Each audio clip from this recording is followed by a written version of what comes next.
Hello friends, இன்னைக்கு நம்ம புளிச்சக்கீரை எப்படி கடையில் செய்யறதுன்னு பார்க்கலாம். அதுக்கு ஒரு கட்டு புளிச்சக்கீரையை நல்லா நான் க்ளீன் பண்ணியிருக்கேன். உப்பு மஞ்சத்தூள்லாம் போட்டு நல்லா வாஷ் பண்ணி எடுத்து வச்சிருக்கேன். இது கூடவே நம்மளுக்கு என்னென்ன பொருட்கள் தேவைப்படும் அப்படின்னா, சின்ன வெங்காயம் ஒரு 10லேருந்து 15 பல் வரைக்கும் எடுத்து வச்சிருக்கேன். சின்ன வெங்காயம் இல்லை அப்படின்னா நீங்கள் பெரிய வெங்காயமே யூஸ் பண்ணிக்கலாம். ஆனால் சின்ன வெங்காயத்துக்கு தான் டேஸ்ட் நல்லா இருக்கும். பூண்டு பல் ஒரு 10 பல் எடுத்து வச்சிருக்கேன். காஞ்ச மிளகாய் 4 எடுத்து வச்சிருக்கேன். ஒரு சின்ன சைஸ் தக்காளியை கட் பண்ணி வச்சிருக்கேன். பச்சை மிளகாய் 2 எடுத்து வச்சிருக்கேன். தக்காளி ஆப்ஷனல் தான். ஆல்ரெடி புளிச்சக்கீரையில் லைட்டாக புளிப்பு இருக்கும். உங்களுக்கு வேணாம்னா நீங்கள் ஸ்கிப் பண்ணிக்கலாம். கூடவே 1 டேபிள் ஸ்பூன் அளவுக்கு மல்லி எடுத்திருக்கேன். தேவையான அளவுக்கு உப்பு எடுத்திருக்கேன். இப்போ எப்படி செய்யுதுன்னு பார்க்கலாம்.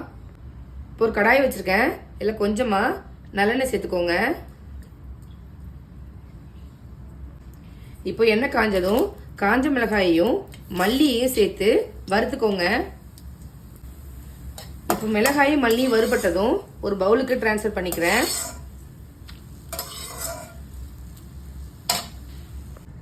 இப்போ இதே கடாயிலேயே இன்னும் கொஞ்சமாக நல்லெண்ணெய் சேர்த்துக்கிறேன். இப்போ எண்ணெய் சூடானதும் இதில் நம்ம உரிச்சு வச்சிருந்த சின்ன வெங்காயம், பூண்டு 2 சேர்த்து நல்லா வதக்கிக்கோங்க. இப்போ வெங்காயம் வதங்கினதும் கட் பண்ணி வச்ச தக்காளியும் பச்சை மிளகாயும் சேர்த்துக்கிறேன். சேர்த்துட்டு இதையும் நல்லா வதக்கிக்கோங்க. இப்போ தேவையான அளவுக்கு உப்பு சேர்த்துக்கிறேன். கீரைக்கு சேர்த்து நான் இப்பயும் உப்பு சேர்த்துட்டேன். இது கூட கொஞ்சமாக தண்ணி சேர்த்துக்கோங்க.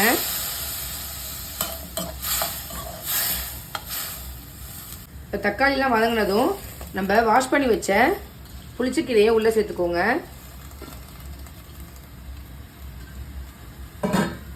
சேர்த்துட்டு வேகட்டும்.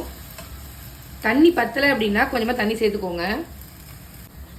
இந்த மாதிரி இடையில நல்லா மிக்ஸ் பண்ணி விட்டு வேக வச்சுக்கோங்க. நான் தண்ணி எதுவும் சேர்க்கல, முதல்ல சேர்த்து தண்ணி தான், அதுவே சரியாக இருக்கும்.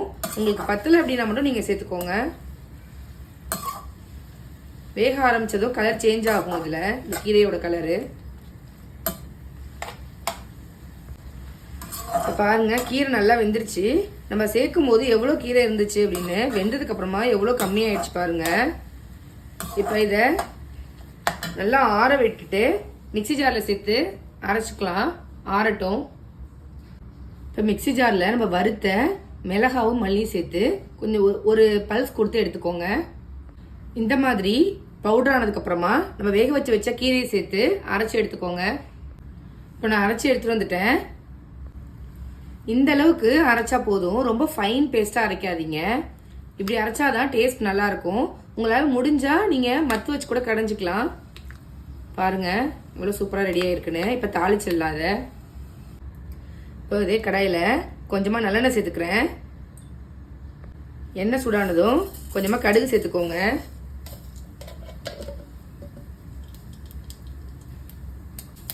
கடுகு பொரிஞ்சதும் இல்லை கொஞ்சமாக பெருங்காயத்தூள் இதை அப்படியே கீரையில் சேர்த்துக்கோங்க.